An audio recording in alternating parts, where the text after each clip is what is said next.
সুপ্রিয় শিক্ষার্থীরা, সরকারি এডওয়ার্ড কলেজ পাবনার পক্ষ থেকে সকলকে স্বাগত জানাচ্ছি পদার্থবিজ্ঞান প্রথম পত্র অনলাইন ক্লাসে।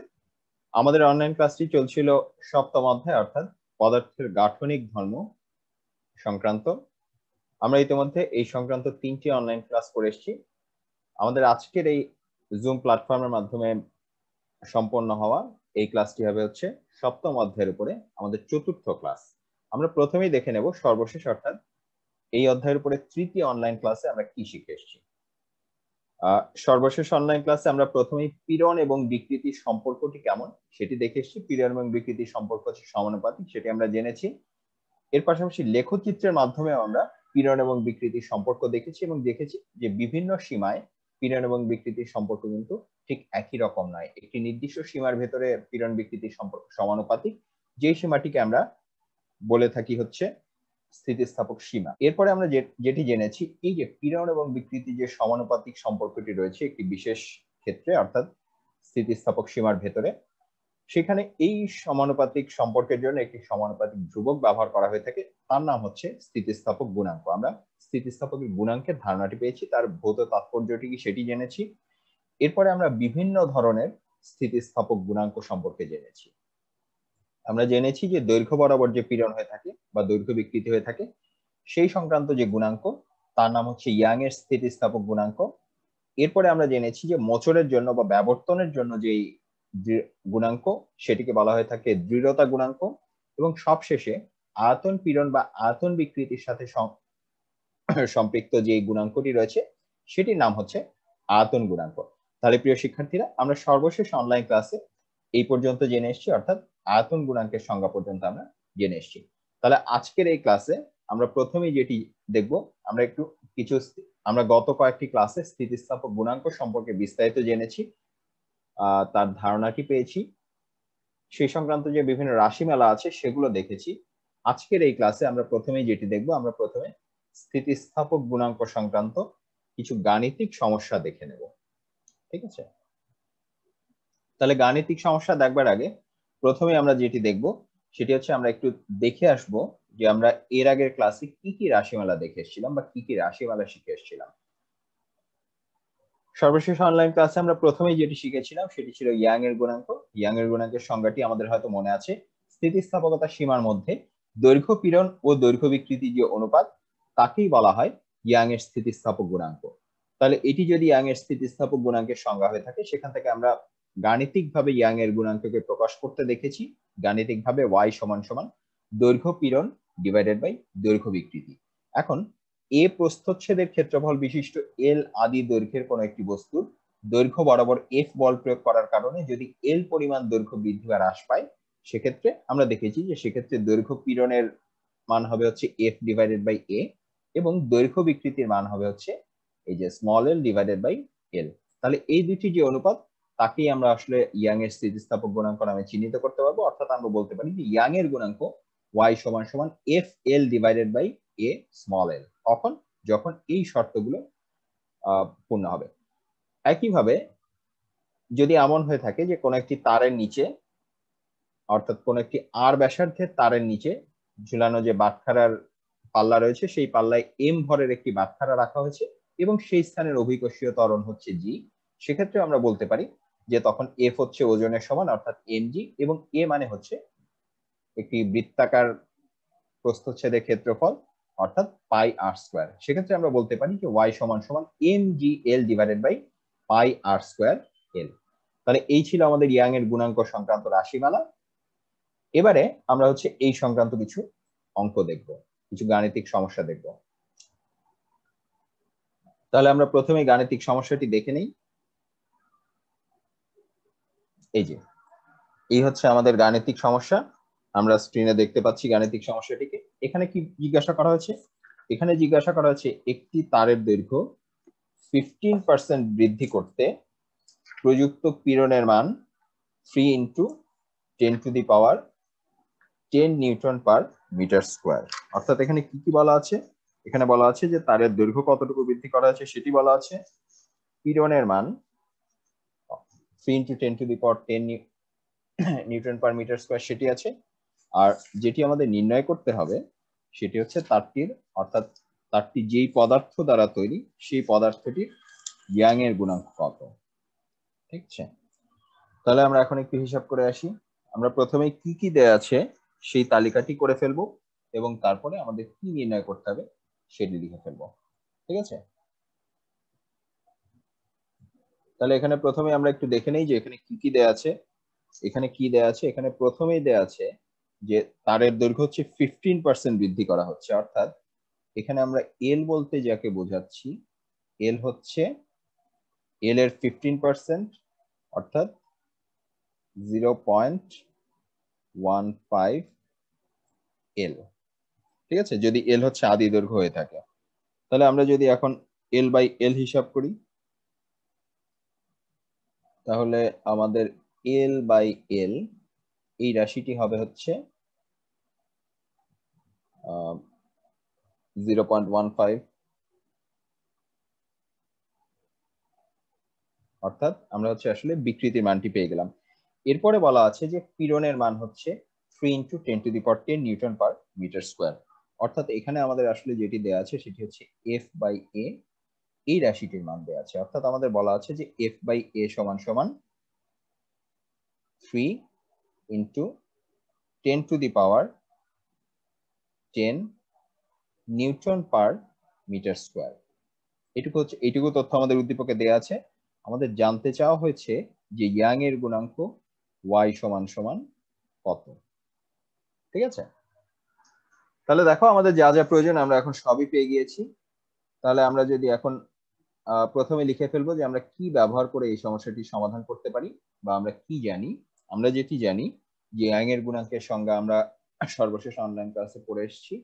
ইয়াং এর গুণাঙ্ক y মানে হচ্ছে দৈর্ঘ্য পীড়ন এবং দৈর্ঘ্য বিকৃতির যে অনুপাত, অর্থাৎ y মানে হচ্ছে f by a divided by হচ্ছে l বাই l। এখন দেখো এই দুইটির মানই কিন্তু আমাদের উদ্দীপকে আমরা পেয়ে গিয়েছি, অর্থাৎ এখানে f by a that is যেটি পীড়ন, পীড়নের মান হচ্ছে 3 ×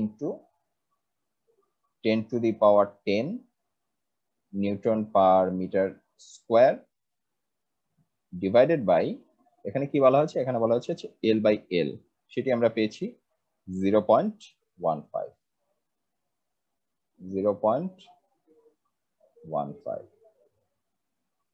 ঠিক আছে, বিকৃতির কোনো একক নাই, সেখানে আমরা এখানে কোনো একক বসাচ্ছি না।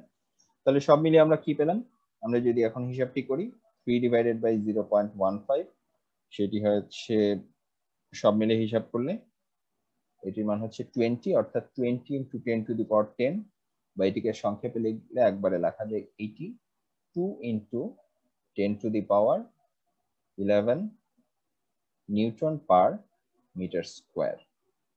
ঠিক আছে, তাহলে এটি হচ্ছে আমাদের কাঙ্ক্ষিত ইয়াং এর গুণাঙ্ক, অর্থাৎ এটি আমাদের কাঙ্ক্ষিত উত্তর। ঠিক আছে, তাহলে প্রিয় শিক্ষার্থীরা আমরা একটি গাণিতিক সমস্যাকে সমাধান করতে সক্ষম হলাম। এবারে আমরা আরেকটি গাণিতিক সমস্যাকে একটু দেখে আসি। এখানে আমরা স্ক্রিনে এখন সমস্যাটি দেখতে পাচ্ছি। সমস্যাতে কি বলা হয়েছে, এখানে বলা হয়েছে যে 1 মিটার দীর্ঘ এবং 0.5 মিলিমিটার ব্যাসের কোন তারে 5 কেজি ভর ঝোলালে তারটির দৈর্ঘ্য 1.02 মিটার হয়। ঠিক আছে, এই হচ্ছে আমাদের উদ্দীপকের তথ্য। জিজ্ঞাসা করা আছে যে ইয়াং এর গুণাঙ্ক নির্ণয় করো। ঠিক আছে, এবারে কিন্তু আমাদের একটু ভিন্ন পদ্ধতিতে তথ্য দেওয়া হয়েছে। এখানে হচ্ছে আমাদের ব্যাস দেয়া আছে, এখানে ভরের মান দেয়া আছে, তারটির দৈর্ঘ্য বৃদ্ধি পাওয়ার পরে কত হয় সেটি দেয়া আছে, অর্থাৎ আমাদের হিসাবটি একটু অন্যভাবে হবে। তাহলে আমরা যদি একটু দেখে নেই, এখানে প্রথমেই আমরা হচ্ছে কি কি দেয়া আছে আগের মতোই সেটির তালিকা করে ফেলবো। তাহলে আমরা একটু দেখে নেই যে এখানে কি কি দেয়া আছে। এখানে প্রথমে কি দেয়া আছে, এখানে প্রথমে দেয়া আছে যে এল, এই যে 1 মিটার দীর্ঘ একটি তার, অর্থাৎ এটি হচ্ছে আমাদের আদি দৈর্ঘ্য এল, অর্থাৎ দেয়া আছে এল সমান সমান 1 মিটার। এরপরে কি দেয়া আছে, এরপরে দেয়া আছে যে 0.5 মিলিমিটার ব্যাস, অর্থাৎ ডি হচ্ছে 0.5 মিলিমিটার।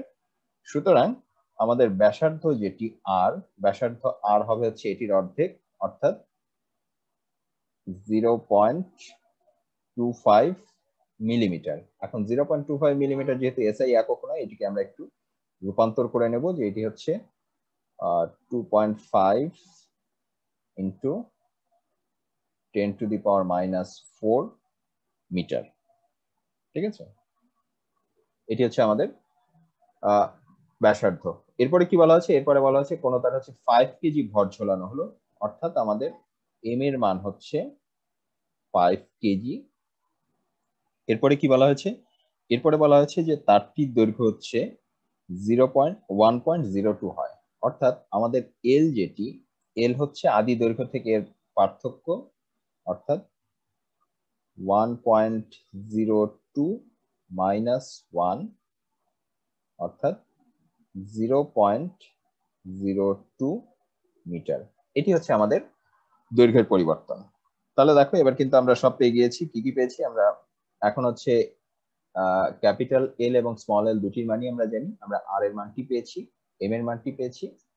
এখানে আমাদের আরেকটি রাশি প্রয়োজন হবে যেটি আসলে আমরা সবাই জানি, যেটি হচ্ছে আমাদের অভিকর্ষজ ত্বরণ জি এর মান, সেটি হচ্ছে 9.8 মিটার পার সেকেন্ড স্কোয়ার। ঠিক আছে, এই হচ্ছে আমাদের যাবতীয় তথ্য। আমাদের কি নির্ণয় করতে হবে, এখানে জিজ্ঞাসা করা হয়েছে যে এখানে ওয়াই সমান সমান কত। ঠিক আছে, তাহলে এখন আমরা কি করতে পারি, প্রথমে আমরা হচ্ছে কি জানি সেটি লিখে ফেলবো। তাহলে আমরা কি জানি, আমরা এখানে যা যা দেয়া আছে, অর্থাৎ এখানে উদ্দীপকে যে তথ্য দেয়া আছে সেই অনুসারে আমরা জানি যে ওয়াই সমান সমান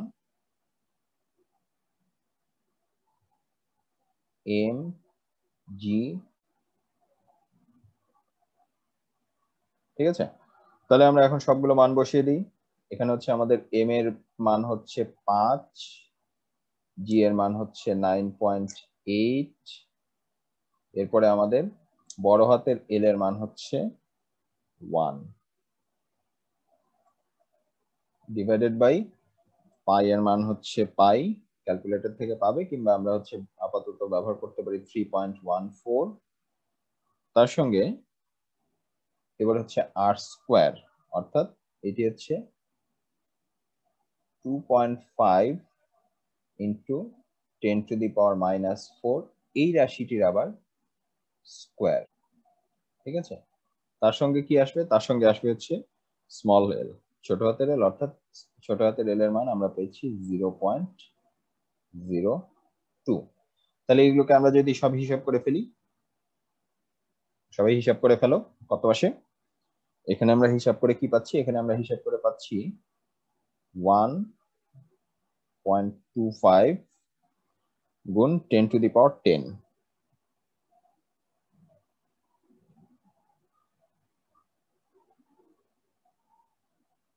ইয়াং এর গুণাঙ্কের একক হচ্ছে নিউটন পার মিটার স্কোয়ার, অর্থাৎ এটি হচ্ছে আমাদের কাঙ্ক্ষিত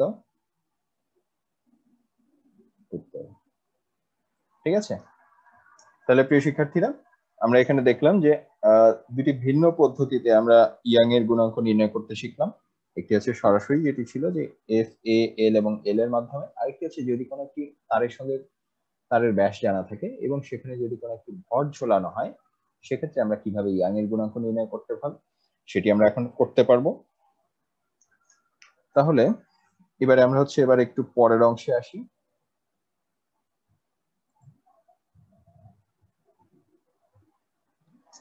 এবারে আমরা আবার সর্বশেষ অনলাইন ক্লাসে যা যা শিখে এসেছিলাম সেটি আবার একটু দেখে নেই। আমরা এর আগে এরপরে আর কি কি শিখে এসেছিলাম, এরপরে আমরা হচ্ছে দৃঢ়তা গুণাঙ্ক সম্পর্কে জেনেছিলাম। দৃঢ়তা গুণাঙ্ক কি তোমাদের মনে আছে? আমরা আবার একটু সংজ্ঞাটি দেখে নিচ্ছি। এখানে বলা হয়েছে স্থিতিস্থাপকতার সীমার মধ্যে আকার পীড়ন এবং আকার বিকৃতির যে অনুপাত, তাকে আমরা বলে থাকি দৃঢ়তার স্থিতিস্থাপকতার গুণাঙ্ক। ঠিক আছে, বা একে ব্যবর্তন গুণাঙ্ক বলা হয়ে থাকে। তাহলে একে যেহেতু এন কিংবা ইটা দ্বারা ব্যক্ত করা হয়, এন কিংবা ইটা দ্বারা প্রকাশ করা হয়, আমরা বলে থাকি যে এন সমান সমান আকার পীড়ন বাই আকার বিকৃতি। তাহলে এটিকে যদি আমরা একটু ব্যবহারিক ক্ষেত্রে দেখি, যে কোনো একটি দৃঢ় বস্তুর পৃষ্ঠের ক্ষেত্রফল হচ্ছে এ এবং উক্ত পৃষ্ঠে ক্রিয়াশীল স্পর্শীয় বল হচ্ছে এফ যদি হয়ে থাকে, এবং তার ব্যবর্তন কোণ যদি থিটা হয়, তাহলে আমাদের ব্যবর্তন পীড়ন হবে হচ্ছে এফ বাই এ। এই যে এফ পরিমাণ বল এ পরিমাণ ক্ষেত্রফলের উপরে কাজ করছে, এবং ব্যবর্তন বিকৃতি হবে হচ্ছে থিটা পরিমাণ। ঠিক আছে, তাহলে এখন কি করব, এখন আমাদের এন হবে হচ্ছে আকার পীড়ন বাই আকার বিকৃতি, অর্থাৎ F by A divided by theta বা F divided by A theta. তাহলে আমাদের এখানে এই হচ্ছে আমাদের এন বা দৃঢ়তার স্থিতিস্থাপক গুণাঙ্কের রাশিমালা। তাহলে এই রাশিমালাটি ব্যবহার করে চলো আমরা এখন আরেকটি গাণিতিক সমস্যা দেখে আসি। ঠিক আছে, আমরা প্রথমে গাণিতিক সমস্যাটি স্ক্রিনে দেখে নেব। এখানে তোমরা দেখতে পাচ্ছ এখানে কি বলা হয়েছে, এখানে বলা হয়েছে কোনো ঘনবস্তুর প্রতিটি বাহুর দৈর্ঘ্য 5 সেন্টিমিটার, এর উপরে 100 নিউটন ব্যবর্তন বল প্রযুক্ত হলো, ঘনকের উপরের পৃষ্ঠ নিচের পৃষ্ঠের সাপেক্ষে 0.02 সেন্টিমিটার সরে গেল। এরপরে জিজ্ঞাসা করা হয়েছে যে ব্যবর্তন পীড়ন, ব্যবর্তন বিকার ও দৃঢ়তার গুণাঙ্ক নির্ণয় করো। ঠিক আছে, তাহলে এখানে ব্যাপারটা কিরকম,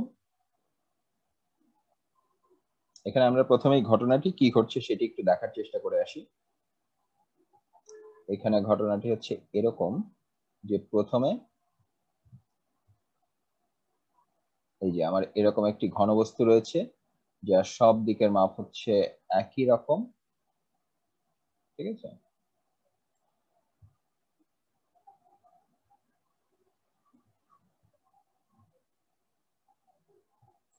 এই হচ্ছে আমার ঘনবস্তু, এটি হচ্ছে প্রাথমিক অবস্থা, এটির চেহারা ছিল এমন। এরপরে যখন এর উপরে আবার একটি বল প্রয়োগ করা হলো তখন সেই ঘনবস্তুটি আকৃতি পরিবর্তন করে এখানে চলে আসলো। ঠিক আছে, এই প্রান্তটি হচ্ছে এখানে চলে আসলো, এই প্রান্তটি হচ্ছে এখানে চলে আসলো,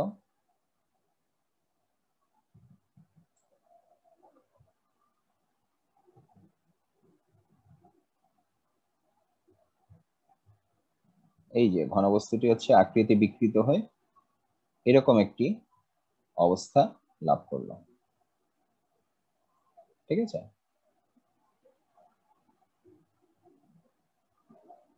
এই হচ্ছে আমাদের বল প্রয়োগের আগের অবস্থা এবং পরের অবস্থা। তাহলে আমরা কি করেছি, এখানে যেহেতু এইভাবে সরে গিয়েছে তার মানে অবশ্যই বল প্রয়োগ করা হলো এইভাবে। তাহলে এখন দেখো এখানে যা যা বলা হয়েছে, এখানে কি বলা হয়েছে, এখানে প্রথমে যেটা বলা হয়েছে যে প্রত্যেক বাহুর দৈর্ঘ্য হচ্ছে 5 সেন্টিমিটার। তার মানে এখানে আসলে যেই তথ্যটি দেওয়া আছে এই যে এই প্রত্যেকটি বাহু হচ্ছে 5 সেন্টিমিটার, এই যে এইখান থেকে এই পর্যন্ত তার দৈর্ঘ্য হচ্ছে 5 সেন্টিমিটার। বলা হয়েছে যে উপরের পৃষ্ঠ নিচের পৃষ্ঠের সাপেক্ষে 0.02 সেন্টিমিটার সরে গেল। তার মানে এই যে যতটুকু সরে গিয়েছে এই পরিমাণটুকু, এই যে এই পরিমাণ সরে গেছে, তাহলে এইটুকু হচ্ছে 0.02 সেন্টিমিটার। এখানে হচ্ছে 100 নিউটনের একটা ব্যবর্তন বল এখানে প্রযুক্ত হয়েছে এই দিকে। ঠিক আছে, তাহলে ঘনকের প্রতিটি বাহুর দৈর্ঘ্য যদি 5 সেন্টিমিটার হয়ে থাকে তাহলে এই যে এখানে যে আমাদের প্রত্যেকটি ক্ষেত্রফল রয়েছে এই ক্ষেত্রফলটি হবে হচ্ছে 5 সেন্টিমিটার গুণ 5 সেন্টিমিটার, অর্থাৎ 25 বর্গ সেন্টিমিটার। ঠিক আছে, এই যে আমার প্রত্যেকটি পাশের যে এই যে এই পাশের যে ক্ষেত্র, এই ক্ষেত্রটির যে ক্ষেত্রফল সেই ক্ষেত্রফল, অর্থাৎ এটি হচ্ছে আমাদের এ। ঠিক আছে, তাহলে এই হচ্ছে আমার ঘটনা, আশা করি সবাই বুঝতে পেরেছো। তাহলে এখানে যা যা দেয়া আছে দেখো, এগুলো যদি আমরা এখন একটু আঁকার চেষ্টা করি বা কি কি আছে সেটি যদি তালিকা করার চেষ্টা করি, তাহলে আমরা এখন একটু লিখে নেই যে কি কি দেয়া আছে। ঠিক আছে, তাহলে এখানে প্রথমে আমাদের কি কি দেয়া আছে, আমাদের এখানে দেয়া আছে যে ঘনবস্তুর প্রতিটি বাহুর দৈর্ঘ্য হচ্ছে 5 সেন্টিমিটার। 5 সেন্টিমিটার মানে হচ্ছে 5 × 10⁻⁻² মিটার। ঠিক আছে, এখানে কি দেয়া আছে, এখানে ঘনবস্তুর প্রতিটি বাহুর যে দৈর্ঘ্য অর্থাৎ এল সেটি দেয়া আছে হচ্ছে 5 × 10⁻² মিটার। তাহলে ঘনবস্তুর প্রতিটি যে পাশের যে ক্ষেত্রফল অর্থাৎ এ সেটি হবে হচ্ছে এর বর্গ, অর্থাৎ 5 × 10⁻² এর বর্গ, অর্থাৎ 25 × 10⁻⁴ মিটার। Metre square. ঠিক আছে, আচ্ছা এরপরে কি বলা হচ্ছে, এরপরে বলা হয়েছে যে এক্স হচ্ছে 0.02 সেন্টিমিটার, যতটুকু সরে গেল এক্স সেটি হচ্ছে 0.02 সেন্টিমিটার। এটিকে যদি আমরা এসআই এককে নিয়ে যাই সেটি হবে হচ্ছে 0.02 ইন্টু 10⁻⁻2 মিটার, অর্থাৎ 2 ইন্টু 10⁻⁻4 মিটার। ঠিক আছে, এরপরে আরেকটা জিনিস দেওয়া আছে যে এখানে যে বলটা প্রয়োগ করা হয়েছে সেই বলের পরিমাণ হচ্ছে 100 নিউটন, অর্থাৎ আমাদের দেয়া আছে যে এখানে স্পর্শীয় বল এফ সমান সমান 100 নিউটন। ঠিক আছে, আমাদের কি কি বের করতে হবে, এখানে জিজ্ঞাসা করা হয়েছে যে ব্যবর্তন বিকার এবং দৃঢ়তার গুণাঙ্ক নির্ণয় করো, অর্থাৎ জিজ্ঞাসা করা হয়েছে যে এখানে হচ্ছে পি এস সমান সমান কত, জিজ্ঞাসা করা হয়েছে হচ্ছে ব্যবর্তন বিকার অর্থাৎ বিকৃতি দ্যাট ইজ থিটা সমান সমান কত, এবং সবশেষে জিজ্ঞাসা করা হয়েছে দৃঢ়তার গুণাঙ্ক যেটিকে আমরা ইটা দ্বারা প্রকাশ করে থাকি সেটি সমান সমান কত। অর্থাৎ এখানে কিন্তু আসলে একটি নয়, এখানে তিনটি রাশি সম্পর্কে জানতে চাওয়া হয়েছে। তাহলে প্রিয় শিক্ষার্থীরা আমরা যদি একটু হিসাবটি করে দেখি,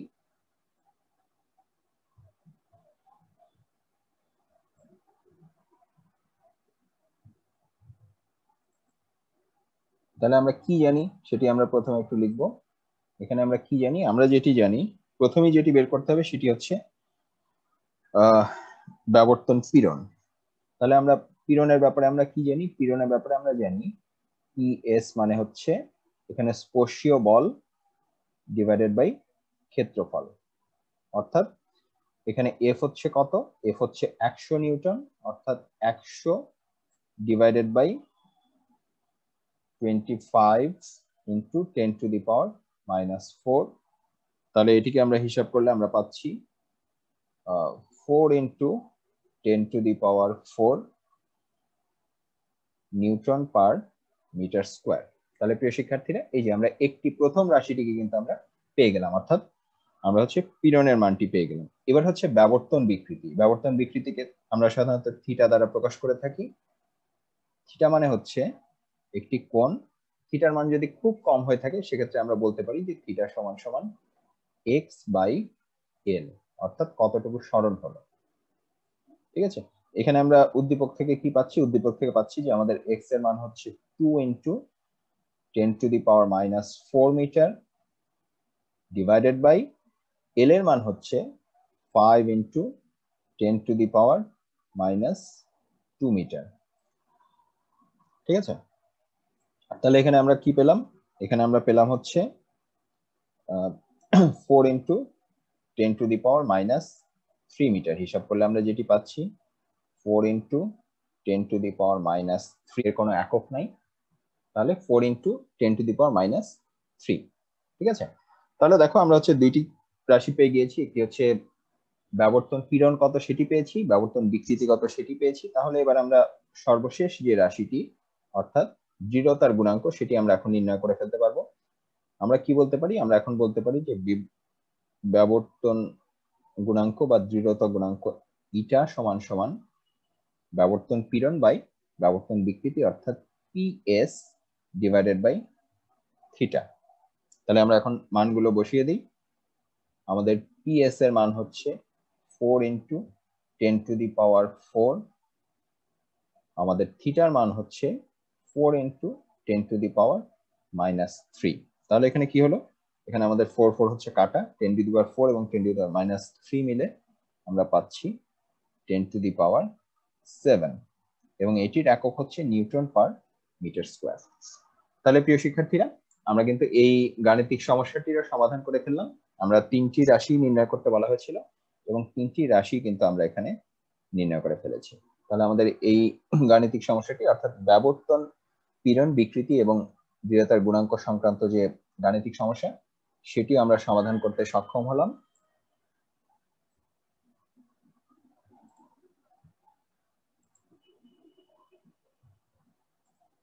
তাহলে এবারে আমরা যেটি দেখব, এবারে আমরা পরবর্তী অংশে এরপরে আমরা কি দেখে এসেছিলাম, এরপরে আমরা জেনেছিলাম হচ্ছে আয়তন গুণাঙ্ক এবং সংলম্বতা সংখ্যা।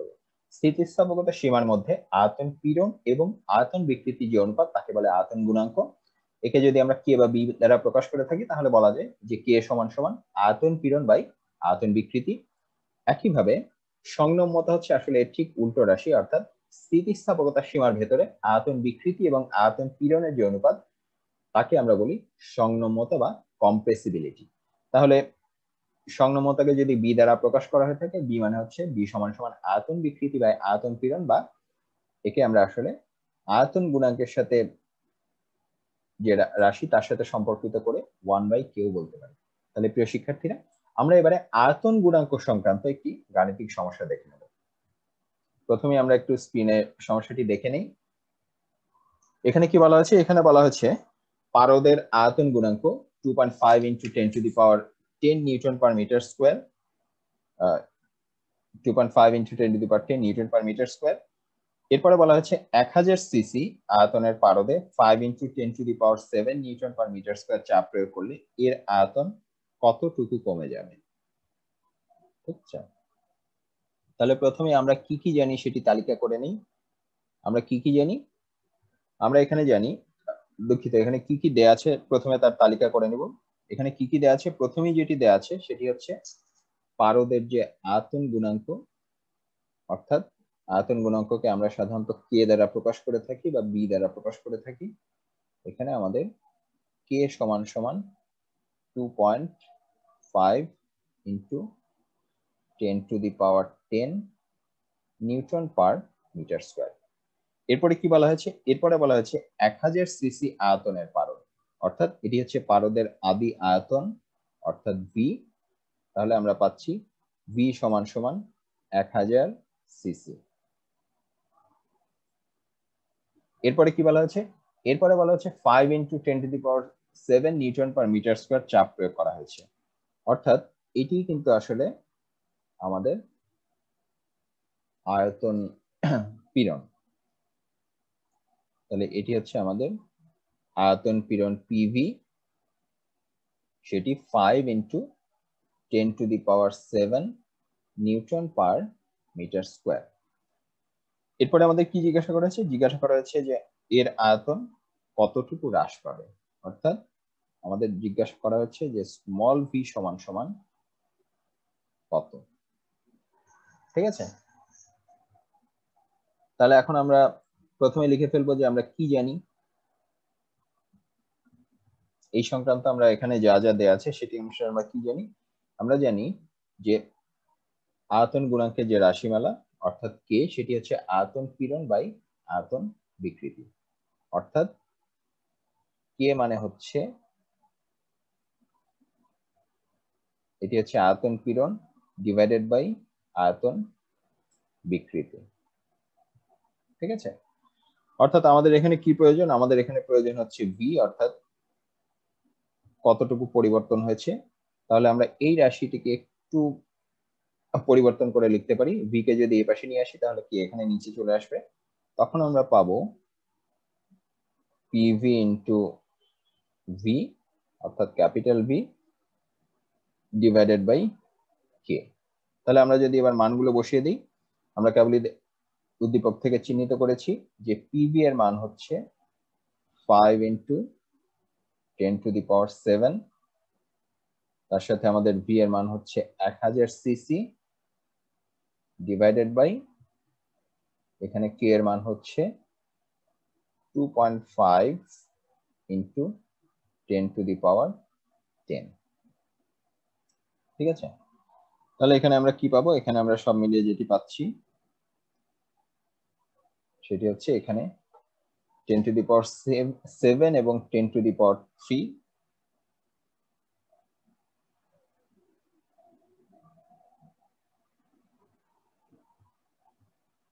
তাহলে এখানে সব মিলিয়ে হচ্ছে 7 এবং 3, অর্থাৎ এখানেও 10⁻10, এখানে হচ্ছে 10⁻10, 10⁻10 এবং 10⁻10 কাটাকাটি চলে গেল উপরে। তাহলে বাকি থাকলো 5 এবং 2.5, এদের অনুপাতটি হচ্ছে 2, অর্থাৎ আমাদের আয়তনের যে পরিবর্তন সেটি হচ্ছে 2 একক। এখন দেখো এখানে যেহেতু আমরা আয়তনের সাথে আয়তনের অনুপাত ব্যবহার করছি, সেক্ষেত্রে আমাদের কিন্তু আসলে এই যে আয়তনের যে একক সেটিকে পরিবর্তন না করলেও চলে।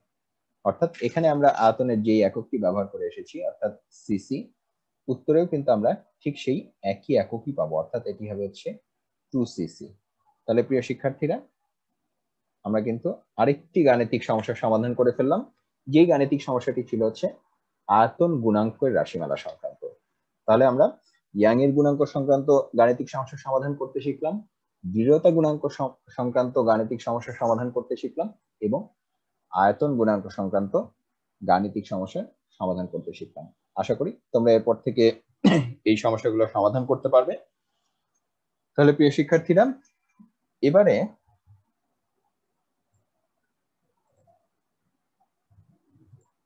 আমরা হচ্ছে দেখে নেব যে এর পরবর্তীতে আমাদের এই অধ্যায়ে আর কি কি তাত্ত্বিক আলোচনা রয়েছে। এরপরে আমরা জানবো হচ্ছে পয়জনের অনুপাত সম্পর্কে। প্রথমে আমরা হচ্ছে সংজ্ঞাটি জেনে নিই। পয়জনের অনুপাতের ধারণাটি আমরা জেনে নেব। দৈর্ঘ্য বিকৃতির দরুন কোন তার বা রডের দৈর্ঘ্য প্রসারিত অথবা সংকুচিত হলে এটি চিকন বা মোটা হয়ে যায়। অর্থাৎ দৈর্ঘ্য বিকৃতির ফলে কোন একটি তার বা রডের ব্যাস পরিবর্তিত হয়। এই যে পরিবর্তন, একে বলা হয় হচ্ছে পার্শ্ব বিকৃতি। আমরা পার্শ্ব বিকৃতির কথা এর আগেও পড়েছি বা দেখে এসেছি। তোমরা দেখবে যে একটি রাবার ব্যান্ডকে তোমরা যখন টানবে, দেখবে যে রাবার ব্যান্ডটি দৈর্ঘ্যের দিকে যত প্রসারিত হচ্ছে, তার প্রস্থটি বা তার ব্যাসটি কিন্তু তত চিকন হয়ে যাচ্ছে। অর্থাৎ দৈর্ঘ্য বরাবর পরিবর্তনটির নাম হচ্ছে দৈর্ঘ্য বিকৃতি, আর পার্শ্ব বরাবর যে পরিবর্তন সেটির নাম হচ্ছে পার্শ্ব বিকৃতি। তাহলে এই যে স্থিতিস্থাপক সীমার মধ্যে স্থিতিস্থাপক কোন একটি বস্তু পার্শ্ব বিকৃতি এবং দৈর্ঘ্য বিকৃতি যে অনুপাত, সেই অনুপাতকে বলা হয় পয়জনের অনুপাত। ঠিক আছে? স্থিতিস্থাপক সীমার মধ্যে স্থিতিস্থাপক কোন একটি বস্তুর পার্শ্ব বিকৃতি এবং দৈর্ঘ্য বিকৃতির যে অনুপাত, সেই অনুপাতকে বলা হয় পয়জনের অনুপাত। তাহলে আমরা যদি একটু গাণিতিকভাবে লিখতে চাই, পয়জনের অনুপাতকে গাণিতিকভাবে প্রকাশ করা হয় সিগমা রাশি দ্বারা। সিগমা একটি গ্রিক অক্ষর, সেটি দ্বারা একে প্রকাশ করা হয়ে থাকে। তাহলে সিগমা দ্বারা যদি একে প্রকাশ করা হয়ে থাকে, আমরা যেটি লিখতে পারি যে সিগমা মানে হচ্ছে পার্শ্ব বিকৃতি এবং দৈর্ঘ্য বিকৃতি অনুপাত, অর্থাৎ সিগমা সমান সমান পার্শ্ব বিকৃতি বাই দৈর্ঘ্য বিকৃতি। ঠিক আছে? তাহলে সিগমা সমান সমান যদি পার্শ্ব বিকৃতি বাই দৈর্ঘ্য বিকৃতি হয়ে থাকে, আমরা এইভাবেও লিখতে পারি যে তাহলে পার্শ্ব বিকৃতি সমান সমান আসলে সিগমা ইনটু দৈর্ঘ্য বিকৃতি। এখন সিগমা যেহেতু একটি ধ্রুব রাশি, তার মানে গাণিতিকভাবে আমরা এটিও বলতে পারি যে পার্শ্ব বিকৃতি আসলে দৈর্ঘ্য বিকৃতির সমানুপাতিক। কখন? স্থিতিস্থাপক সীমার ভেতরে। অর্থাৎ দৈর্ঘ্য বিকৃতি যত বেশি হবে, পার্শ্ব বিকৃতিও ততই বেশি হবে। আমরা যদি এটিকে লেখচিত্রের মাধ্যমে দেখার চেষ্টা করি, এখানে কি সম্পর্ক পেলাম? এখানে আমরা হচ্ছে একটি সমানুপাতিক সম্পর্ক পেলাম। যেহেতু সমানুপাতিক সম্পর্ক পেলাম, অর্থাৎ আমরা অবশ্যই একটি সরল রৈখিক গ্রাফ পাবো। অর্থাৎ আমরা যদি কোন একটি গ্রাফে এক অক্ষে পার্শ্ব বিকৃতি এবং আর এক অক্ষে দৈর্ঘ্য বিকৃতি বসাই, আমরা অবশ্যই একটি মূল বিন্দুগামী সরল রেখার গ্রাফ পাবো। ঠিক আছে? তাহলে প্রিয় শিক্ষার্থীরা, আমরা হচ্ছে পয়জনের অনুপাত সম্পর্কে জানলাম। স্থিতিস্থাপক সীমার মধ্যে স্থিতিস্থাপক বস্তু পার্শ্ব বিকৃতি এবং দৈর্ঘ্য বিকৃতি যে অনুপাত, সেই অনুপাতকে বলা হয় পয়জনের অনুপাত। তাহলে এবারে আমরা হচ্ছে এর একটু গাণিতিক রাশিমালাটি দেখে আসি। পয়জনের অনুপাতের গাণিতিক রাশিমালাটি হচ্ছে সিগমা সমান সমান পার্শ্ব বিকৃতি বাই দৈর্ঘ্য বিকৃতি। এখন কোন একটি এল দৈর্ঘ্য বিশিষ্ট তারের ব্যাস হচ্ছে ডি, বিকৃতির ফলে যদি তারের দৈর্ঘ্য এল পরিমাণ বৃদ্ধি পায় এবং একই সাথে ব্যাস হচ্ছে ডি পরিমাণ হ্রাস পায়, তাহলে দেখো এই যে এল দৈর্ঘ্যের মধ্যে তারের দৈর্ঘ্যের পরিবর্তন এল এবং ডি ব্যাসের মধ্যে ব্যাসের হ্রাস পাওয়ার পরিমাণ হচ্ছে ডি, তাহলে তার দৈর্ঘ্য বিকৃতি হবে হচ্ছে small L by capital L এবং তার পার্শ্ব বিকৃতি হবে হচ্ছে small D by capital D. তাহলে আমরা পয়জন অনুপাত কি জানি? পয়জন অনুপাত হচ্ছে পার্শ্ব বিকৃতি বাই দৈর্ঘ্য বিকৃতি। অর্থাৎ আমরা যদি এখন এই মানগুলো বসিয়ে দিই, আমরা পাবো সিগমা সমান সমান small D by D divided by small L by L. কিংবা একে যদি আমরা একটু গুছিয়ে লিখি, আমরা বলতে পারবো যে সিগমা সমান সমান small D capital L divided by small L capital D. কিংবা আমরা চাইলে এখানে এটিকে আর এর অনুপাত দ্বারা অর্থাৎ ব্যাসার্ধের অনুপাত দিয়ে লিখতে পারি। সেক্ষেত্রে আমরা যেটি পাবো যে সিগমা সমান সমান R L divided by small L capital R. এখানে আমরা হচ্ছে ডি এবং ডি এর বদলে স্মল আর এবং ক্যাপিটাল আর ব্যবহার করেছি। অর্থাৎ এখানে বোঝানো হয়েছে স্মল আর হচ্ছে ব্যাসার্ধের পরিবর্তন এবং ক্যাপিটাল আর হচ্ছে আদি ব্যাসার্ধ। এখন ব্যাস এবং ব্যাসার্ধ আসলে একটি আরেকটির অর্ধেক। ব্যাসের অর্ধেকই হচ্ছে ব্যাসার্ধ, অর্থাৎ ডি এবং ডি এর যে অনুপাত হবে আর এবং আর এরও কিন্তু ঠিক একই অনুপাতই হবে, যেটি আমাদের জন্য মাপা সুবিধাজনক বা যেটির তথ্য আমাদের কাছে থাকবে আমরা সেই অনুসারে সিগমার মানটি হিসাব করে ফেলতে পারবো। তাহলে প্রিয় শিক্ষার্থীরা, আমরা পয়জন অনুপাতে যে গাণিতিক রাশিমালা সেটি দেখে ফেললাম। এবারে আমরা যেটি দেখব, এবার আমরা পয়জন অনুপাতের আরেকটু গাণিতিক রাশিমালা সম্পর্কে জানবো। এখানে কি হয়, এখানে দেখো, এখানে আমরা হচ্ছে একটি চিত্রের মাধ্যমে দেখতে পাচ্ছি। এই যে প্রথমে আমাদের রাশিমালাটা ছিল হচ্ছে এতখানি, এই যে এইটুকু ছিল আমাদের আদি অবস্থা, এইটি ছিল হচ্ছে আমাদের আদি ব্যাস এবং এটি ছিল আমাদের আদি ব্যাসার্ধ। এরপরে বস্তুটি হচ্ছে যে এই পরিমাণ বৃদ্ধি পেল, অর্থাৎ এইটুকু হচ্ছে তার এল এর পরিবর্তন, আর এল এর পরিবর্তনের কারণে এখন তার কিন্তু আবার এই যে ব্যাসটি কমে এইটুকু হয়ে গেছে, অর্থাৎ এইটুকু হচ্ছে তার ডি এর পরিবর্তন, বা তার অর্ধেক যদি আমরা নিই এইটুকু হচ্ছে তার আর এর পরিবর্তন বা ডেল্টা আর। ঠিক আছে, তাহলে এইটুকু হচ্ছে আমাদের এখন নতুন ব্যাস, অর্থাৎ এই পরিবর্তনটুকু হচ্ছে আমাদের ব্যাসের পরিবর্তন এবং আর এর পরিবর্তন। তাহলে আমরা যদি এখন এটিকে একটু কি কি ঘটেছে সেটিকে যদি একটু দেখে নিই, এখানে আমরা ধরে নিচ্ছি যে কোন একটি তারের আদি দৈর্ঘ্য হচ্ছে এল নট, ব্যাস হচ্ছে ডি নট এবং ব্যাসার্ধ হচ্ছে আর নট। এই যে এটি হচ্ছে আদি, আমরা একটু চিহ্নিত করে নিই।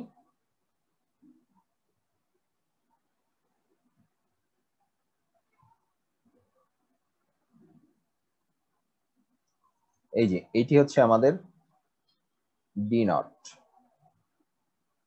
ঠিক আছে, এটি হচ্ছে আমাদের আদি ব্যাস। এটি যদি আদি ব্যাস হয়ে থাকে, এই যে কেন্দ্র থেকে শুরু করে এইটুকু হচ্ছে আমাদের আদি ব্যাসার্ধ, অর্থাৎ আর নট। ঠিক আছে, তাহলে এই যে আর এর যতটুকু পরিবর্তন হলো সেটুকুকে আমরা এখন বলবো ডেল্টা আর। তাহলে আমরা এখন কি পাবো, আমরা এখন এল এর জন্য যদি আবার দেখতে যাই, আমাদের এল এর অবস্থাটি কেমন, এই যে এইটুকু ছিল হচ্ছে আমাদের আদি দৈর্ঘ্য, অর্থাৎ এল নট, আর এইটুকু হচ্ছে আমাদের দৈর্ঘ্যের পরিবর্তন, অর্থাৎ এই যে কমলা রঙের যে অংশটি এটি হচ্ছে আদি দৈর্ঘ্য, এইটুকু হচ্ছে আমাদের দৈর্ঘ্যের পরিবর্তন, এইটুকু হচ্ছে আদি ব্যাস এবং এইটুকু হচ্ছে আমাদের আদি ব্যাসার্ধ। ঠিক আছে, আর এই যে এখানে আমরা হচ্ছে ব্যাসার্ধের যে পরিবর্তন সেটি দেখতে পাচ্ছি। আমরা একটু এটুকু চিহ্নিত করে নেই। এই যে এটুকু হচ্ছে আমাদের ব্যাসের পরিবর্তন। ঠিক আছে, তাহলে এখন খেয়াল করো, আমরা যদি বলি যে তারের আদি দৈর্ঘ্য ছিল এল নট, আদি ব্যাস ছিল ডি নট, আদি ব্যাসার্ধ ছিল আর নট, তাহলে তারের ব্যাস ডি নট মানে হচ্ছে 2 আর নট। এখন দৈর্ঘ্য বিকৃতির কারণে তারটির দৈর্ঘ্য হচ্ছে যদি ডেল্টা এল পরিমাণ বৃদ্ধি পেয়ে পরিবর্তিত দৈর্ঘ্য এল হয়, এবং ব্যাস ডেল্টা ডি বা ব্যাসার্ধ আর ডেল্টা আর যদি হ্রাস পেয়ে পরিবর্তিত ব্যাস ডি প্রাইম বা ব্যাসার্ধ আর প্রাইমে পরিণত হয়, তাহলে আমাদের দৈর্ঘ্য বৃদ্ধি হচ্ছে delta L, that is L prime minus L naught, আর ব্যাসের পরিবর্তন অর্থাৎ ডেল্টা ডি হচ্ছে D naught minus D prime, ব্যাসার্ধের পরিবর্তন হচ্ছে R naught minus R prime. তাহলে দেখো দুই ক্ষেত্রে আমরা যেটি দেখছি, দৈর্ঘ্যটি হচ্ছে বৃদ্ধি পেয়েছি এবং ব্যাসার্ধ কিংবা ব্যাস কিন্তু হ্রাস পেয়েছে। তাহলে এখানে আমরা বলতে পারি যে পার্শ্ববৃদ্ধি হচ্ছে ব্যাসের বা ব্যাসার্ধের পরিবর্তন ডিভাইডেড বাই আদি ব্যাস বা ব্যাসার্ধ, অর্থাৎ ডেল্টা ডি বাই ডি নটও বলতে পারি কিংবা ডেল্টা আর বাই আর নটও বলতে পারি, অনুপাত একই। একইভাবে দৈর্ঘ্য বিকৃতি হবে হচ্ছে দৈর্ঘ্য পরিবর্তন ডিভাইডেড বাই আদি দৈর্ঘ্য, অর্থাৎ delta L divided by L naught. ঠিক আছে, তাহলে এখন দেখো আমরা পার্শ্ব বিকৃতি পেয়ে গেলাম, দৈর্ঘ্য বিকৃতিও পেয়ে গেলাম, এদের অনুপাত থেকে আমরা এখন পয়জন অনুপাত বের করে ফেলতে পারবো। তাহলে পয়জন অনুপাত সিগমা সমান সমান পার্শ্ব বিকৃতি বাই দৈর্ঘ্য বিকৃতি সমান সমান delta R by R naught divided by delta L by L naught, that is delta D by D naught এবং delta L by L naught. এখন এখানে খেয়াল করো, এখানে আমরা কি দেখেছি, এখানে আমরা দেখেছি যে ডেল্টা এল হচ্ছে বৃদ্ধি পেয়েছে এবং ডেল্টা ডি কিংবা ডেল্টা আর হচ্ছে হ্রাস পেয়েছে। এখন পরিবর্তনের ক্ষেত্রে যখন কোন একটি রাশি বৃদ্ধি পায় তখন আমরা তাকে বলি ধনাত্মক পরিবর্তন, কোন একটি রাশি যখন হ্রাস পায় তখন তাকে আমরা বলি হচ্ছে ঋণাত্মক পরিবর্তন। তাহলে এখানে আর কিংবা ডি এর যে পরিবর্তনটি হয়েছে সেটি কিন্তু ঋণাত্মক পরিবর্তন। তাহলে আমাদের পয়জন অনুপাতের প্রকৃত যে রাশিমালা সেটি হবে সিগমা সমান সমান minus L naught by R naught into delta R by delta L, বা সিগমা সমান সমান minus L naught by D naught into delta D by delta L. এখানে দৈর্ঘ্য বৃদ্ধিতে যেহেতু ব্যাসার্ধ কমে যাচ্ছে, সে কারণে আমরা ঋণাত্মক চিহ্ন ব্যবহার করেছি। ঠিক আছে, তাহলে প্রিয় শিক্ষার্থীরা, আমরা পয়সনের অনুপাতের চূড়ান্ত যে রাশিমালা সেটি জানলাম, যে সিগমা সমান সমান minus L naught by R naught into delta R by delta L, অথবা যদি আমরা ব্যাস দ্বারা প্রকাশ করতে চাই তাহলে সিগমা সমান সমান minus L naught by D naught into delta D divided by delta L. তাহলে আমরা পয়সনের রাশিমালা সম্পর্কে জানলাম, পয়সনের অনুপাত সম্পর্কে জানলাম। আমরা আমাদের আজকের এই ক্লাসটি এখানেই শেষ করছি। আশা করছি পরবর্তী ক্লাসের আগ পর্যন্ত সবাই সুস্থ থাকবে, নিরাপদে থাকবে এবং অবশ্যই স্বাস্থ্যবিধি মেনে চলে, মাস্ক ব্যবহার করে এবং হাত পরিষ্কার রেখে পরিবারের সকলকে নিয়ে এই ভয়াবহ কোভিড ভাইরাসের হাত থেকে নিরাপদে থাকবে।